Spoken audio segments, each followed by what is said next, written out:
Salut à tous, j'espère que vous allez bien. Aujourd'hui on se retrouve pour une nouvelle vidéo. Donc on va être avec Gabi qui va nous présenter sa Suzuki Swift, donc ancien propriétaire de la 540i X-Drive que vous avez pu voir sur la chaîne.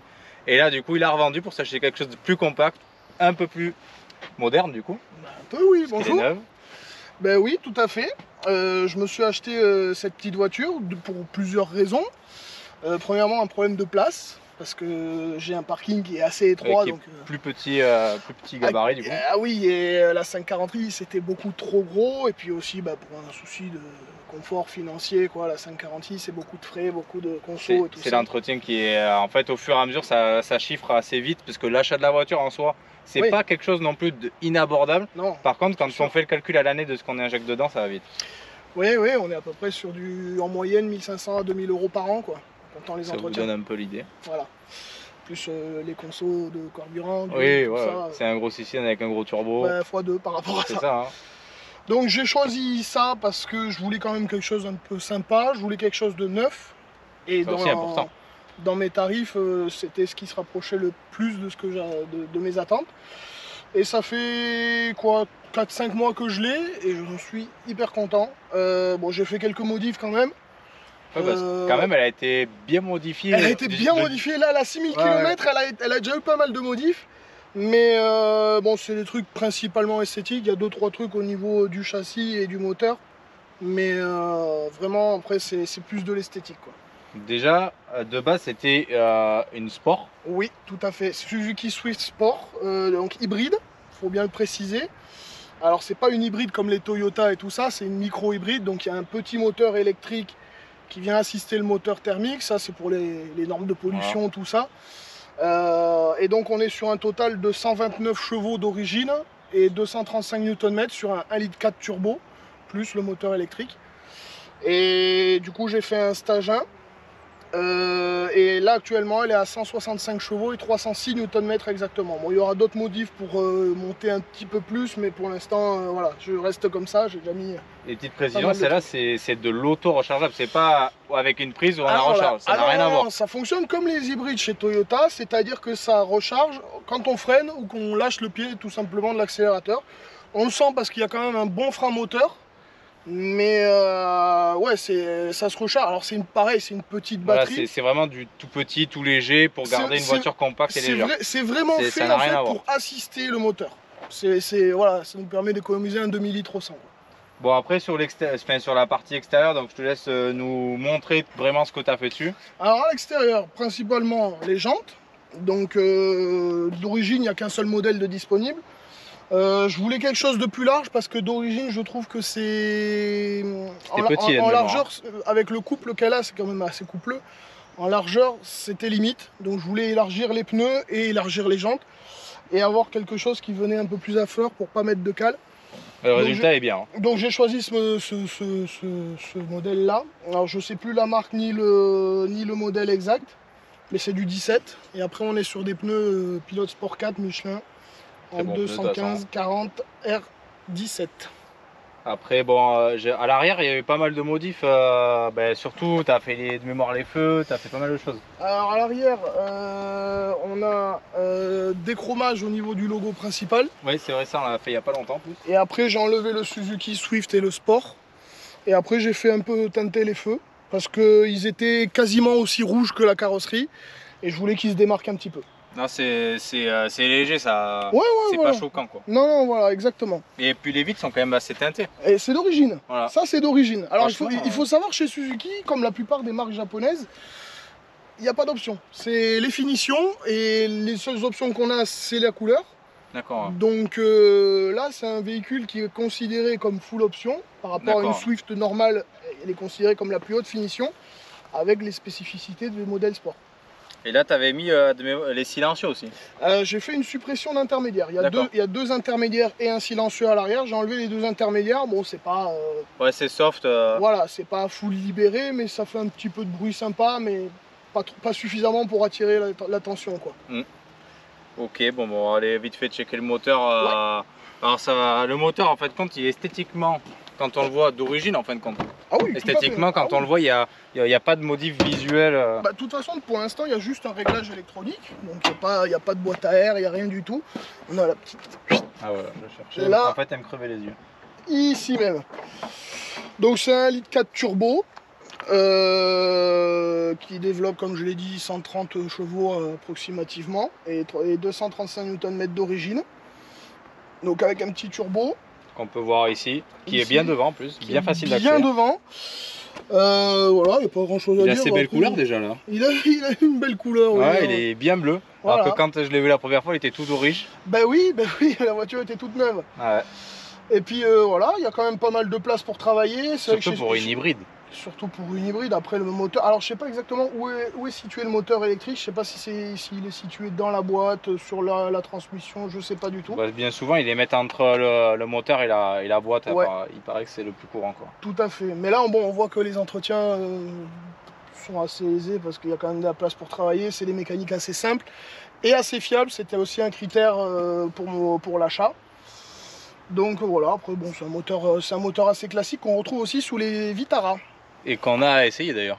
Nous on l'a essayé, mais c'était un atmosphérique de mémoire. C'était pas le turbo. Le 1 litre Atmo. Je crois que c'était 1,5 litre atmosphérique, je vais pas dire de bêtises, mais il me semble que c'était ça. Et ouais, donc après le compartiment moteur assez soft. Et après l'intérieur, on est vraiment sur de la voiture japonaise, de toute façon on va le voir. Ouais. C'est atypique. Manu, je te laisse aller t'approcher gentiment de l'intérieur de cette petite Suzuki. Les sièges, on est sur des sièges spécifiques qui sont quand même beaucoup plus baquets que ceux d'origine. Il faut savoir que c'est des housses.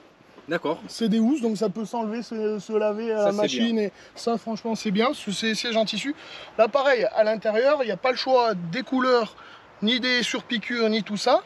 C'est pour ça que j'ai fait le choix de cette couleur extérieure, parce que c'est raccord avec l'intérieur qui est noir et rouge. Je voulais l'extérieur rouge et noir. Si tu l'avais bleu, tu aurais eu l'intérieur rouge, en gros, c'est ça? J'aurais eu quand même l'intérieur rouge. D'accord. Et ensuite, on a un volant spécifique avec un petit méplat, des petites surpiqûres rouges à l'intérieur. Les compteurs aussi sont spécifiques. Il y a les fonds rouges, c'est compteurs à l'ancienne, hein, avec des vraies aiguilles et tout ça, c'est pas de l'analogique. On a un petit écran quand même au milieu pour avoir toutes les infos sur la conduite. Ordinateur de bord, grosso modo. Ouais, alors il y a des spécificités par rapport à la Swift normale. On a la pression de turbo, température d'huile, on a... Ça c'est bien. Réserve de puissance et de couple. Qu'est-ce qu'on a d'autre? On a la gestion du système hybride, donc on a en temps réel ce qui se passe. Exactement, si on recharge, si on utilise plutôt le moteur que le moteur thermique ou que l'électrique. Et puis voilà, après au niveau de l'écran c'est le même. La boîte de vitesse c'est une boîte 6, alors que les Swift normales c'est des boîtes 5. On a un pédalier à l'huile. Les tapis je les ai changés parce que d'origine c'est les tapis de Swift normal. D'accord. Et puis après on a ces petits inserts rouges là en plastique qui sont sympathiques et franchement je trouve que ça rend pas mal. Après de toute façon là on voit où ils ont, pour arriver à un tarif clé en main de 22 000 € pour une voiture sportive et full option, forcément moi je vois, ça me saute aux yeux maintenant parce qu'on a l'habitude de voir tellement de voitures. Bien sûr. Les moquettes, on peut voir que c'est des moquettes vraiment standards, c'est pas la grosse moquette des voitures allemandes ultra épaisse, ultra insonorisée. Les plastiques, c'est des plastiques assez rigides, mais tout ça c'est pour arriver à un tarif clé en main ultra attractif. En fin de compte. Mais dans l'ensemble, c'est quand même très bien assemblé. Bien sûr, ah oui. Et c'est quand même, malgré que ce soit des plastiques rigides, on est quand même sur des trucs qui rayent pas facilement, qui bougent pas. C'est japonais. Il n'y a pas de bruit de mobilier quand on roule, ni rien. Donc franchement, c'est génial. On ne tombe pas dans la catégorie Dacia, ou voilà. C'est ça. Ou d'autres qu'on ne citera pas. Voilà. Ensuite, de spécifique, qu'est-ce qu'on a de spécifique? Non, après, en niveau équipement. C'est la 5 portes. C'est une 5 portes, contrairement. Je me rappelais encore plus, tu vois, tellement. Exactement, contrairement aux générations précédentes, c'est uniquement disponible en 5 portes.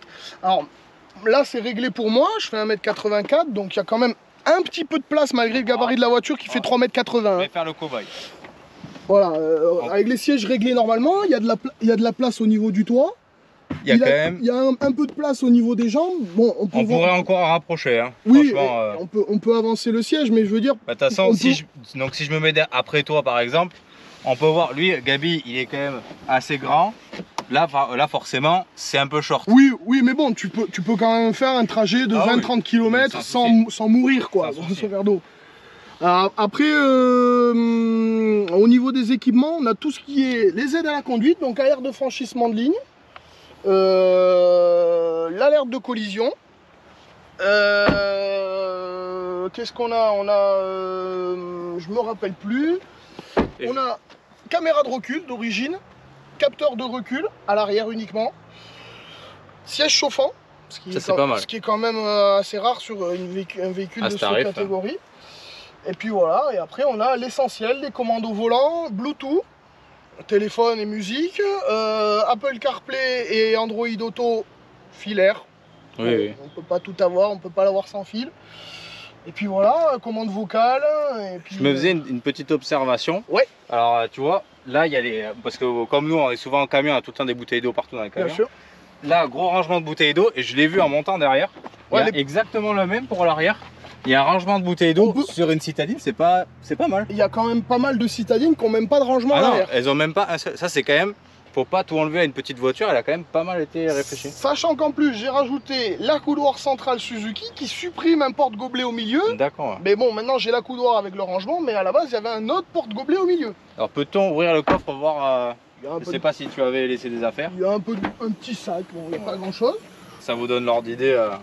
La contenance exacte, je l'ai plus. On l'affichera dans la vidéo, ça c'est pas un souci. Voilà, mais bon, c'est correct pour partir. Je suis parti à 2 avec des covoiturages. C'est quand même assez profond, hein. Franchement, il y a quand même pas mal de profondeur. Alors, il y a un double. Attends, on va voir. Ouais, je vais l'enlever carrément. Voilà. Il y a un double fond. Bon, ça, c'est les tapis d'origine. Ils sont tout à fait classiques. Je les ai mis là pour un petit peu insonoriser. Puis après, voilà, on a le kit anti-crevaison. Il y a quand même un petit peu de place en dessous. Voilà, si jamais. Et sachant que oui, en plus, bon, comme ça reste une voiture assez classique au niveau de l'habitacle, ils ont quand même gardé les banquettes rabattables. On a la banquette rabattable 2 tiers, 1 tiers. Et non, comme ça, on peut quand même transporter un petit peu avec une petite citadine. Quand même, c'est assez correct. On peut, on peut entasser 3 grosses valises assez facilement, quoi. Bon, il ne reste plus qu'à essayer tout ça. Eh ben allez.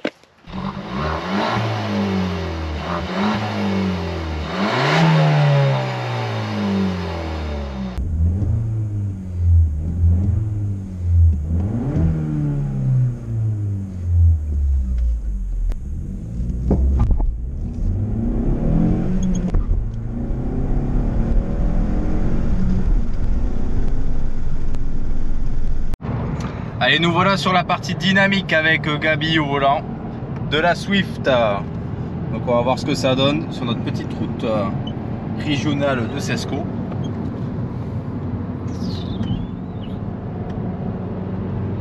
Tu peux voir qu'au niveau de l'amortissement, on est juste ce qu'il faut entre le confort et la rigidité. Tu vois, on peut attaquer. Là, je suis en 3ème, tu vois, ça relance pas mal. Parce qu'on a quand même pas mal de couples à bas régime. On est à 3500-4000 tours. On tourne en 3ème à 100 km/h, c'est des rapports assez courts. En tout cas, les sensations sont super agréables en passager. Alors l'avantage d'avoir les ressorts courts que j'ai mis, malgré que j'ai gardé la rigidité d'origine, la voiture d'origine est très haute. Donc sur les petites routes comme ça, la moindre bosse, c'est une voiture qui est très joueuse du cul. Et on peut avoir l'arrière qui joue un peu, qui part un peu en cacahuète. Bon là c'est les alertes qui se mettent en route parce qu'on a un cycliste. On s'empresse de doubler. Après au niveau du pédalier, comment tu le ressens toi? Moi j'aime bien parce que les pédales sont assez rapprochées. Alors je sais pas du tout faire de talons pointe ni rien.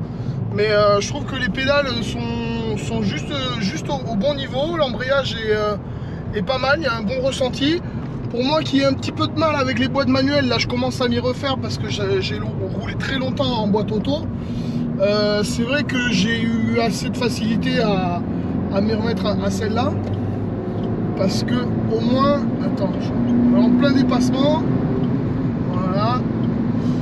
Je sais que c'est les moments préférés de Monsieur Pio, les dépassements. Eh ben écoute, on lui fait plaisir. Hop. Et on arrive sur la partie qui attaque. Et franchement, c'est hyper sympa. Là tu vois, t'arrives, t'as même pas besoin de passer la deuxième, tu restes en 3ème, tu vois. Ça tient sacrément bien la route. Voilà. Alors là, le problème c'est que voilà, on a Bon, moi je désactive pas le ESP, hein, je suis pas un pilote, donc je reste dans les limites de ce que je sais faire. Ah putain, on a un tracteur. Mais ce qui manque vraiment, c'est un autobloquant. Oui, parce que du coup, elle commence à être sacrément puissante maintenant par rapport à l'origine. Ben, c'est vrai que par rapport à l'origine, donc d'où l'élargissement des roues, parce que là, sinon, on aurait patiné en permanence.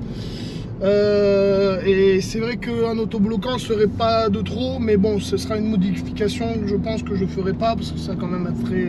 Bah, c'est un coût énorme par rapport au rendu. Ben, ouais, on va quand même pas balancer 1500 € pour... Donc toi, t'en as pas l'utilité réelle? Non, non, non. Il aurait été en option, je l'aurais certainement pris, mais là... Après, en tout cas, moi, en tant que passager, je trouve que la tenue de route est vraiment super bien pour ce budget-là. On le rappelle, en neuf. Je vous rappelle que c'est dans cette catégorie-là. On compare pas ça à une Ferrari, une Porsche, une... voilà, il faut relativiser dans ce qu'on dit. Dans sa catégorie, c'est super bien. Toi, Manu, qu'en penses-tu bah, du coup, tu étais à l'arrière, donc complètement sensation complètement différente. Non, ça va, au niveau confort à l'arrière, on est très bien. Ouais. Bon, secouer normal, parce que bon, ça reste quand même du sport. Hein. Oui, puis nous, on a les sièges baquets, alors que toi, à l'arrière, c'est une banquette, c'est assez plat, donc t'as pas trop de maintien par rapport à nous, quoi. Non, voilà. Donc, non, mais après, ça va, je bouge pas trop. Ouais. Donc ça va, c'est quand même assez bien tenu. Donc, Et au niveau, enfin, je veux dire, au niveau ergonomie en soi. Bon, je suis très bien. D'accord, donc ouais, bon. Bien, là, je suis assez large et j'ai encore un peu de marge. D'accord. Et on n'a pas parlé encore de la consommation de la voiture. Eh ben, au niveau de la conso, franchement, sans faire d'effort, en ayant une conduite assez dynamique, bon, peut-être pas autant que ce qu'on a fait là, mais en ayant une conduite assez dynamique, j'arrive à descendre à 6 litres 2, quoi. D'accord. Donc c'est très raisonnable par rapport à la puissance de la voiture. Sachant que tu as un petit réservoir. Sachant qu'il y a un petit réservoir. Généralement, quand je me fais le plein, je suis un petit peu avant la réserve. Je mets environ 30 litres. Bon, encore les alertes qui s'activent, elles sont très sensibles. Quand je fais le plein, je mets environ 30 litres. Et généralement, j'ai fait 450 km. D'accord. Donc c'est très raisonnable, hein. Franchement, et je pense qu'en faisant un petit peu d'effort d'éco-conduite et en me calmant un petit peu, je pourrais dépasser tranquillement les 500 km avec un plein. Et après, donc là, éventuellement, si tu augmentes la prépa, tu passerais sur un petit intercooleur, une boîte à air. Alors, j'ai pour projet, alors pas dans l'immédiat parce que j'ai quand même mis beaucoup d'argent pour l'instant, sachant que j'ai la voiture depuis 4 mois. Mais dans mes projets, il y a effectivement un échangeur, une boîte à air.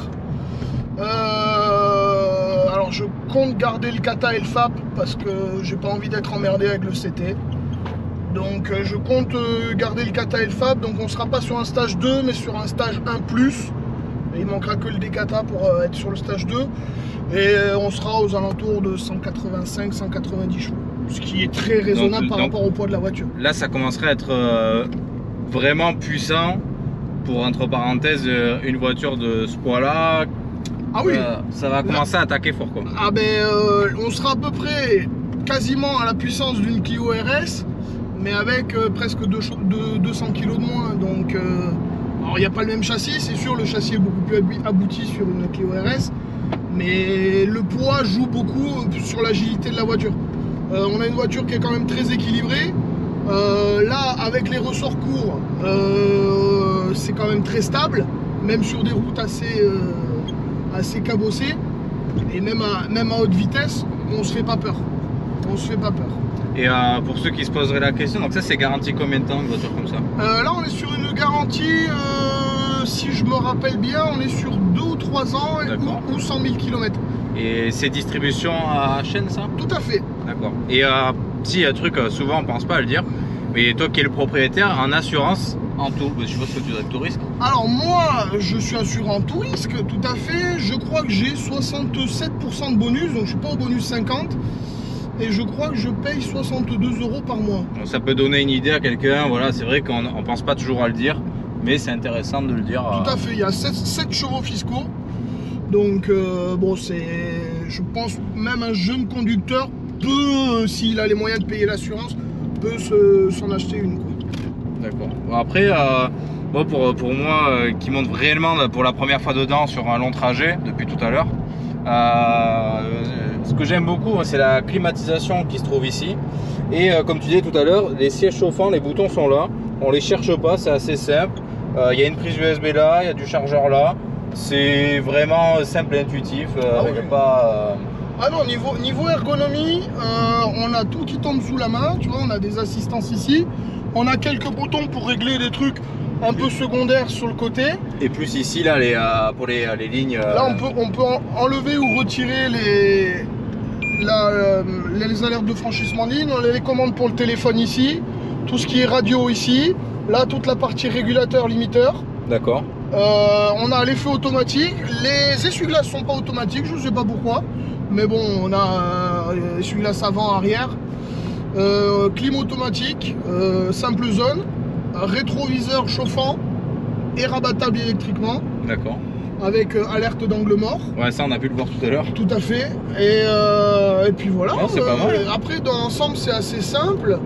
Après, celui-ci, bon, vous le retrouvez sur pratiquement toute la gamme Suzuki qui ont l'option.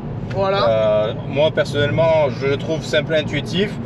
En termes de rapidité, ça va. C'est pas les plus rapides du monde, mais ça va. C'est assez fluide, quoi. T'appuies, c'est quasiment dans la foulée. On a le Bluetooth Android, le téléphone. Et les petits raccourcis que tu disais. Les petits raccourcis avec les options, les commandes vocales qu'on a aussi sur le volant. Et après, la touche menu, c'est simple. Il n'y a pas de 12 000 menus et ça va vite. Le volume, c'est un petit truc c'est une petite molette qu'on monte ou qu'on descend. Il y a aussi les trucs au volant. Donc vraiment c'est facile d'utilisation. On reste dans les voitures à l'ancienne, quoi. On n'est pas sur des trucs avec un écran surdimensionné. C'est simple, que ce soit dans l'esprit conduite ou dans l'esprit infodivertissement. On reste dans du simple. Et au final, est-ce que tu es content de ton achat? Parce que c'est vrai qu'on a généralisé, mais jusqu'à présent, quels seraient pour toi les points positifs et les points négatifs en étant assez... tu vois ce que je veux dire Alors les points positifs, je dirais pour le prix que ça coûte, je trouve les prestations excellentes. Je dis bien pour le prix que ça coûte parce qu'on peut avoir beaucoup bien sûr. mieux. Ah oui, bien sûr. On peut avoir beaucoup mieux, beaucoup plus cher. Mais pour minimum 6-8 000 euros de plus. Bien sûr. Donc là, avec un véhicule à ce prix-là, neuf, pour moi, on peut rien avoir de mieux. On précise bien en neuf. En neuf. Parce qu'il y en a qui vont dire oui, mais t'as des M5, t'as des ci, t'as des ça.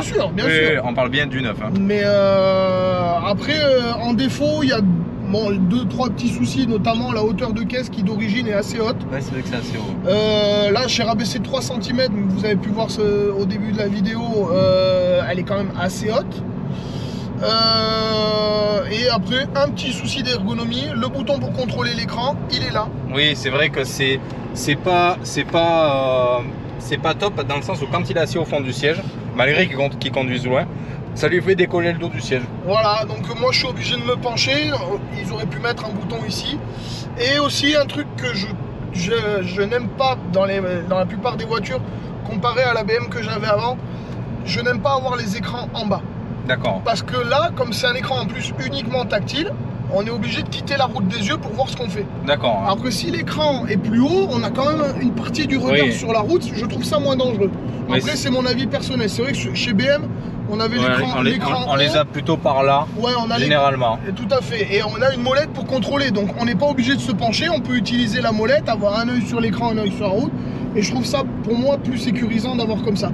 Mais bon, après, dans l'ensemble, voilà, les touches sont assez grosses. Il n'y a pas 12 000 menus, donc on se trompe très rarement. Et après, voilà. Les intervalles de vidange et les révisions, les prix, tu savais à peu près? Alors, moi, ils m'ont donné comme intervalle 15 000 km. D'accord. Ce que je trouve correct. Hein. Bon, c'est une sportive, mais bon, le moteur, c'est un moteur. Il n'a pas un rendement non plus gigantesque. Non, puis c'est un moteur entre guillemets lambda, il n'a rien de spécifique. C'est pas un moteur qui a été créé uniquement pour ça. Oui, pour la Swift. Voilà, c'est un moteur un peu plus puissant qu'ils ont mis dans une petite voiture, quoi.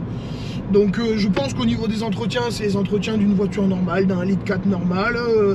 Sur la partie hybride, il n'y a pas d'entretien à effectuer. C'est quoi la vidange style dans les 200-300 euros, même pas? Je sais pas, je saurais pas te dire. J'étais chez BM avant, donc ouais, c'est pas du tout les mêmes tarifs. J'ai rien du tout pour te comparer. Non, mais de mémoire de mes repères à moi, Un moteur comme ça, je dirais que ça se révise autour des à partir de 200 € pour la petite révision. Et peut-être jusqu'à 300 € quand on englobe plus de choses, peut-être des freins, des liquides de freins périodiques, une vidange et des plaquettes, voilà, peut-être ce genre de choses. Après, mais c'est pas très cher. Après voilà, ils préconisent, alors je sais pas si c'est officiel ou pas, mais ils préconisent une vidange de boîte tous les 50-60 000. Ça c'est bien par contre qu'ils fassent. Donc même, voilà, c'est vrai que personne ne fait les vidanges de boîte, surtout sur les manuels.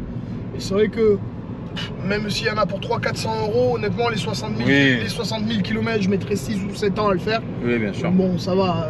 Je pense qu'une vidange de boîte manuelle, tu dois être autour de, juste en fourniture, c'est-à-dire l'huile et le joint de vidange, tu dois être autour des 70 €, ce qui fait qu'avec une heure de main d'œuvre, même au plus cher, tu vas être à 150. Ouais, voilà.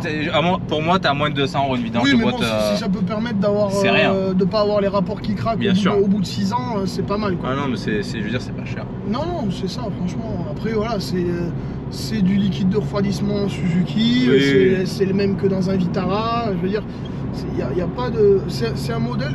En fait, ils ont mis le gros moteur du Vitara dans la Swift. Et si tu devais y mettre, alors je vous invite vous à noter la voiture de 1 à 10, voir ce que vous en pensez, n'hésitez pas à commenter la vidéo. Moi je dirais que cette voiture elle mérite 7,5, 8 sur 10 même, parce qu'on va dire qu'elle répond quand même à beaucoup de critères dans sa catégorie. Pour résumer, pour moi c'est un délit idéal. C'est-à-dire pour aller au boulot, faire de la nationale et tout ça, c'est super sympa. Là tu vois, on est à 80, je suis en 6ème, je suis en dessous de 2000 tours.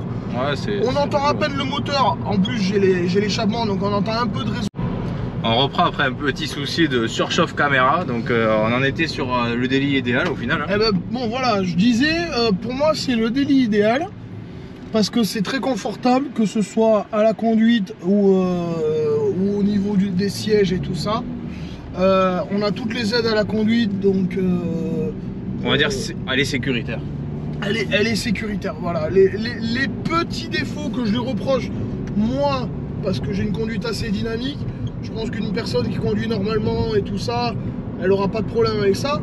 Et j'ai fait essayer à mes parents qui ont un peu plus de 50 ans maintenant, et c'est vrai qu'ils m'ont dit, ouais, cette voiture, je l'achèterai parce que c'est confortable, malgré le fait qu'il y ait marqué sport, en fait. Ouais, bien sûr. C'est assez confortable et pour rouler tous les jours, c'est idéal. Il y a 130 chevaux, donc il y a suffisamment de quoi pour doubler tout ça. Et mine de rien, c'est confortable. Après, les limites, voilà, sur autoroute à partir de 110, 120, c'est vrai qu'il y a un peu de bruit d'air et tout ça. Donc c'est pas une voiture spécialement conçue pour faire de la grande route. Bon, ça reste une citadine, hein. Moi après, à titre de comparaison, si tu veux racheter une voiture citadine qui est dans ces styles de critères là, style 208 GTI, Swift Sport, toutes ces voitures un peu compactes sportives, c'est vrai que moi à la base j'avais porté mon choix il y a très longtemps sur la 208 GTI, mais c'est vrai qu'avec le recul, c'est vrai que cette voiture est intéressante, surtout par rapport au budget.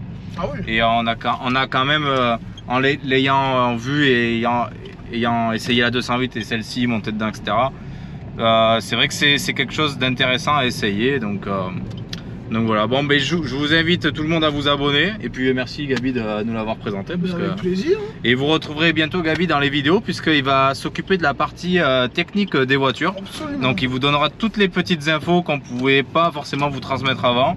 Lui il va creuser les sujets et vous donner vraiment toutes les petites techniques. Donc voilà, ben, on vous dit à plus tard, et surtout abonnez-vous. Ciao.